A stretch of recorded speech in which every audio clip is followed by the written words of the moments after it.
মালতী, মালতী। হ্যাঁ বৌদি বলো। আচ্ছা মালতী, তুই আমাকে একটা কথা বলতো, তোর স্বামী তো অনেক টাকা ইনকাম করে, একটা কোম্পানিতে জবও করে, তাহলে তুই কেন লোকের বাড়ির চাকরানির কাজ করিস মালতী? নিজের একটা বাড়ি বানাবো বলে। কেন, ভাড়া বাড়িতে থাকিস নাকি? না না, স্বামীর ঘরে থাকি। তাহলে তোর আবার বাড়ি বানানোর কিসের প্রয়োজন? ওটাই তো তোর আসল বাড়ি।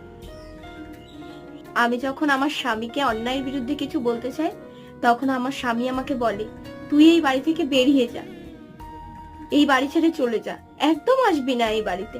আর যখন বাপের বাড়িতে যাই, তখন মা বাবা বলে, শ্বশুর বাড়িতে যাই হয়ে যাক না কেন, ওখানেই তোর সংসার করতে হবে, ওটাই তোর নিজের বাড়ি। ম্যাডাম, তাই আমি বুঝতে পারি না যে আমার বাড়ি আসলে কোনটা।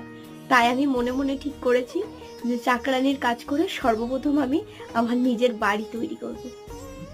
ঠিকই বলেছিস মালতী, মেয়েদের